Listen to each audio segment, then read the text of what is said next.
And now, ladies and gentlemen, please fasten your seatbelts. Welcome to PreneurCast. You know, business cards being swapped, beers being drunk. Can I say a nasty word? Can I say procrastination? With Pete Williams and Dom Goucher. How well did that go down? We can talk about that entire thing in a very another rant and soapbox episode if we want to. Visit us online at PreneurMarketing.com.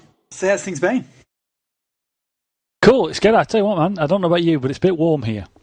It's not warm at all here in Melbourne at the moment. I heard it's very, very warm over your part of the globe, but in cold, freezing Melbourne, it's cold and freezing.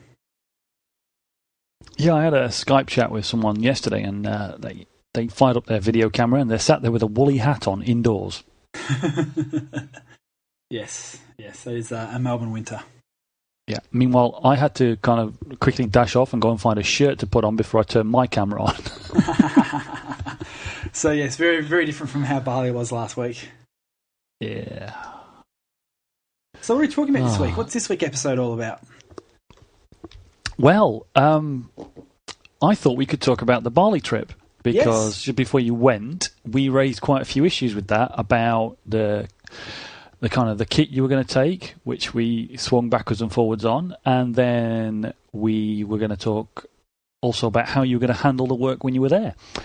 And I also happen to know that something didn't go quite to plan with that trip. Yes. We could almost turn this episode into the failure episode, I think, that we spoke about. Could be a good fit as well. So let me share the story of what was the Bali trip. So Friday night, less than 24 hours before we were due to fly out, I decided to start, packing the bag, as every good traveller does. They get organised the day before they leave. And I opened up the old passport and realised it expired 6 weeks ago. So there I was on a Friday night before a weekend, meant to be boarding a plane for my fiancé's 30th birthday, and realised I don't have a valid passport, which was interesting. And she was out for dinner with some girlfriends, and I have to say, seriously, that 4 or 5 hours from when I realised that my passport had expired and I won't be able to hop on a plane the following day to when she got home was probably one of the worst 4.5, 5 hours I've experienced in quite a while, because she'd been planning this trip for her 30th for about 2 years, and it was, the big thing for her and all that sort of stuff. So I absolutely, at one point, was in the corner of the couch in the fetal position, shaking. Oh, bless. So that was interesting. And then also the kicker was as well is that the Monday morning was also a public holiday here on the east coast of Australia. So to go and get a passport, it was a bit of okay, what the heck am I going to do now? Because, I don't know what's like in other parts of the world, but in Australia, to get a passport, it's generally 10 days. And you can pay a fee of about $100, and they'll expedite it and get it back to you in 2 days. So I'm sitting there on Friday night going, okay, so meant to leave on Saturday, not being able to get to the passport office until Tuesday. If I pay the premium fee, I won't be able to get it back until Thursday, which means best case scenario, I get on a flight Thursday night or Friday morning, which means I'm there for Friday, Saturday, Sunday, Monday, fly home Tuesday. Kind of there goes 2/3 of the holiday. But after some thinking and some suggestions from friends, we realised that on the east coast of Australia in Perth, it was not a public holiday on the Monday. And that's actually halfway to Bali. So I actually flew out. I put the girls on the plane Saturday and flew out to Perth Sunday morning. Spent the day over there with some family of mine, which was kind of good. Hadn't seen them in a while, so that was kind of handy. And then got to the passport office at 8:30 Monday morning. Put on my best sales hat and gave them a few extra dollars. No bribes, but the extra rush job, and then gave them a great little sales pitch on why I needed them to do me a huge favour so I can get on a plane that night. And I actually got my passport back in about 4.5 hours, and was on a 7:30 flight Monday night and arrived in Bali at about 11 o'clock. So luckily I only missed 2 days of the holiday, and it turned out that the girls really enjoyed their girly time together. So that was, in a weird sort of way, what could have been a very, very big failure did have a silver lining, but it was definitely a bit of a idiotic move on my behalf from playing an overseas trip and not checking the validity of the passport.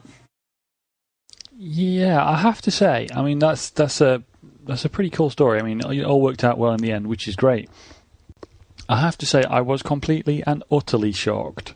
The man who lives by his organisation, his diary, his OmniFocus, his this, his that. Clearly, a few years ago when you got your passport, you forgot to put the reminder in your diary, I'm guessing. It was 10 years ago, because it's a 10-year passport. So 10 years ago, I was a much lesser man than I am today. And I just didn't worry about it. And it sounds arrogant, and it probably actually is that, because I travel so much, like I go overseas quite a bit, my passport's always valid. And every time I've got this habitual process, now I just go overseas, I don't think about my passport because I know it's always valid. And it's probably an excuse, and it's an arrogant excuse at that I just thought, well, why would I check it this time? Because every other time I've travelled, I've never had to check it. But, it's one of those things that it's a mistake that is never going to happen again, clearly. So, I was very lucky to be able to get a solution pretty quickly. So that was, you really were. Yeah, absolutely.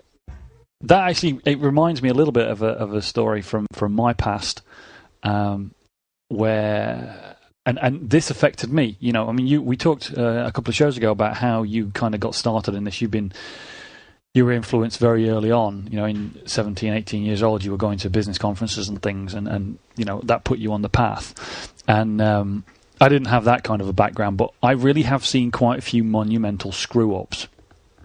And I've done some as well. And I always say to people, look, if I'm saying don't do this, it's probably because I've done it and it's going to go wrong. So don't waste your time making the same mistake. I remember one time I was working for a large international photocopier company, and back in the day, and this guy turned up. He booked this meeting. The meeting had been booked for a month. It was this revolutionary new piece of software, and he was the only guy in the UK that had got the software and could install the software and could demonstrate the software. He'd been over to the States and had the training, and he was coming from, it made out like it was the far side of the moon he was coming from. He'd gone through all this, and we booked everybody, we booked the conference room and the equipment. We got special equipment in, hired it in, etc., etc.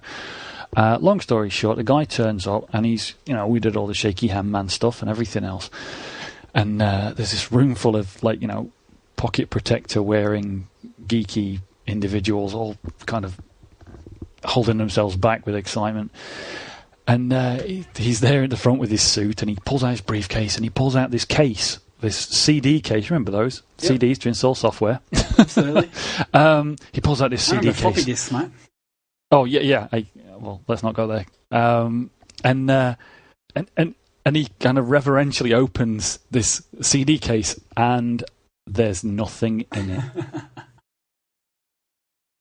He has left the disc in the machine in the office. The dozy prat has come all this way. We've all booked the day out, everything else. He's big sales pitch, blah blah, and he left the thing that was the most important back in the office. He didn't check his kit before he left. Yeah. And that and many other things have really affected me. So you say, oh, my passport's always valid. I tell you, 3 times before I book the ticket, I look at my passport and check the date on it. Yeah. When I'm leaving for the airport, I check my passport and look at the date on it. And my passport runs out next year, so get ready for a laugh if I forget. Oh yeah, definitely. But both my passport and my driving license are both up soon. But it's you were very lucky with that one. Very lucky indeed. Yeah, absolutely. But I guess it comes down to sort of, it's definitely a failure, and it's all about sort of how you deal with that is really sort of the whole, it's such a cliche, but it's about sort of, finding the silver lining, and when you get knocked down, get back up. And we can kind of, spend a lot of time talking about other failures. I've clearly got a good list of some monumental opportunities that I've left on the table and things that I've stuffed up. And it might be worth a conversation now and in another episode. I know we've touched on discussing failure at some point, and I think it's worth really getting into in a conversation at some stage through the podcast. Yeah, definitely. I mean, you've kind of just got back from the Bali trip, so we're planning this one to be a little bit short, because the second part of the let's not call it a failure per se, but the reason why we're recording this show after you've got back, despite all of our great plans and talk about the kit and everything that you took with you to Bali, when we actually tried to record the call, we got, a whole minute into it? Well, part of that is because I actually, after that monumental screw-up, I actually kind of suddenly decided to change the approach I was going to take to Bali, because as we spoke about, and people who have listened to the show before would know that the plan was to take my laptop with me so I actually do some work, and I hummed and hawed about going iPad, laptop, and ended up the plan was to take my laptop with me because it's not that much bigger than what I need to do what I was going to do and be able to get some work done by the pool. And after that sort of screw up, I kind of reassessed what the holiday was meant to be, given that on the Friday night I felt so bad that I was kind of, ruining Flair's 30th somewhat, that I kind of made that decision to know, for the first time in our 6-year relationship or so, actually go on a vacation and not do work. So I sort of thought as a very small gesture to say, I'm sorry, sweetie, I'm actually going to come and make sure I spend time with you. I'm missing 2 days of that. And my plan was to sort of spend over 10 days, maybe 8 or 12 hours of work time. I've actually already, that Pete Williams time was going to be on the holiday, has been lost by me not being there for the first 2 days. Sure. So I basically said, okay, from that, I'm not going to take my laptop. I'm not going to do work. I'm not going to even read a business book by the pool. I'm going to basically actually have a proper vacation. So I took my iPad with me so I could at least check emails and make sure I wasn't completely, off grid, so to speak, because that would make me go insane. And I had my iPhone there, and we tried to actually record the podcast still through the Wi-Fi in the hotel and my iPhone, which obviously, as you just mentioned, didn't go to plan. Yeah, but again, it's all how you deal with it. I mean, I have to say, back to the passport thing for a second. If anybody was going to pull that one off from where you started from, it was going to be you. I have to say, your approach to things, your approach to business, people, networking, the whole thing is quite a positive way. And I can see that you would, just roll with it once you got over the initial shock. Yeah.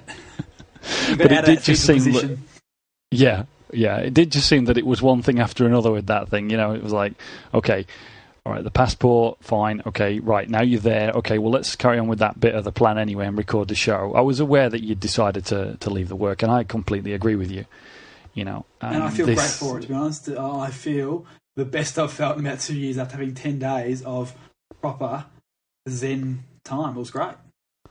Yeah, it is one of those things. It's one of the hardest things for me to deal with. I'm one of those people that works.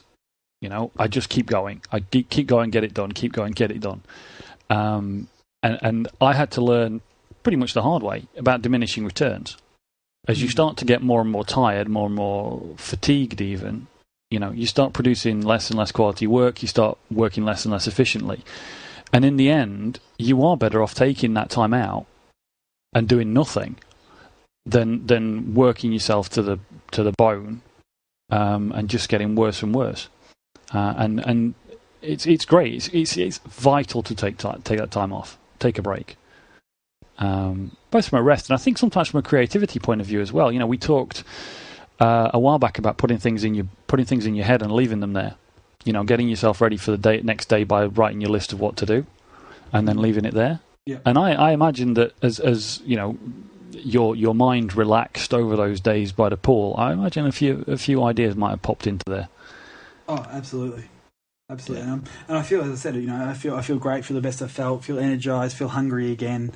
All those typical sort of things, and I'm excited. It's looking forward to the next 6 months. It's going to be a very busy 6 months, but I feel like I've got the solid foundation back to run with. So yeah, it should be great.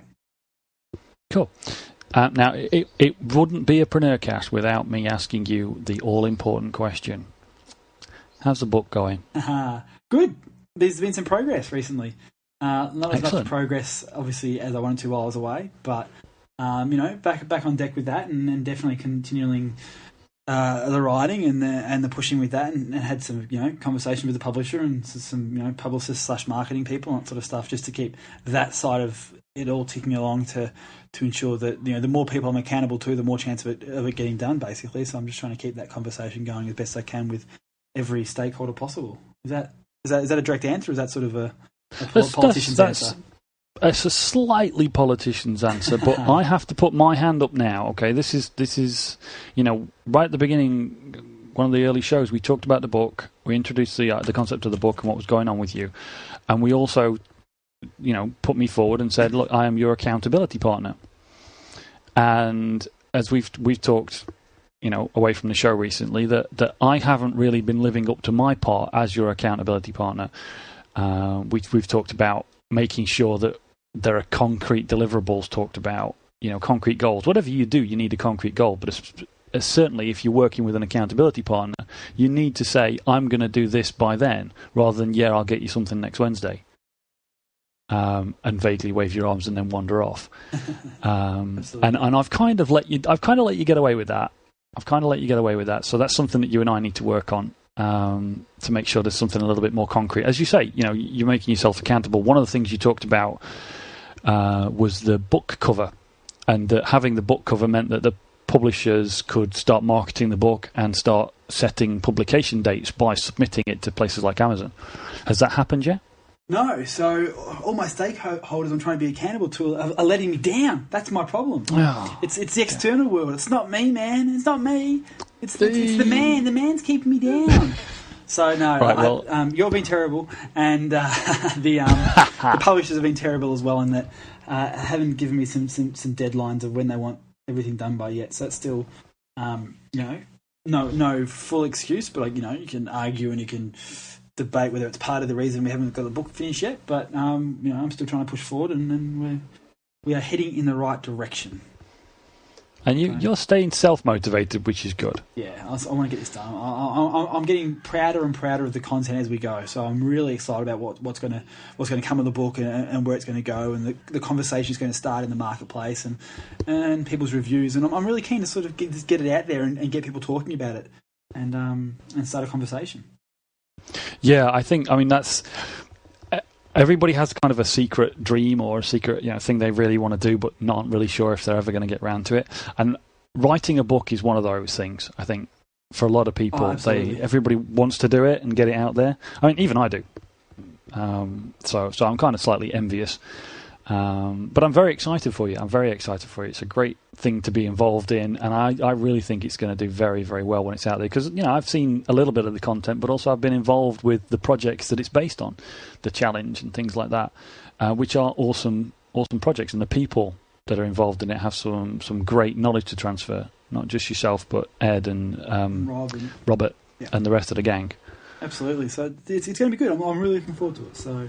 Cool. The more we get to the finer end and the crossing the I's and dotting the T's, where it's going well. So it's just that trying to fine tune the flow of a couple of bits and pieces, but we're getting there. Cool. Right. Well, on that note, as you've just got back from your trip, and we're just trying to close up the gap and keep things consistent for the audience, we're actually going to finish ahead of time today on this call. I think we'll drop this one off, and on the next show, I think we're going to pick you up on that failure idea. Sounds like a good one. Alrighty. Speak to you soon. See you soon, buddy. And the what is it? The community service note for this week's episode. For those of you who have a passport, please go and check the expiry date now. You've been enjoying another fine episode of PreneurCast with Pete Williams and Dom Goucher. Make sure to hang out with the boys online at www.preneurmarketing.com or drop them a line via PreneurCast@preneurgroup.com.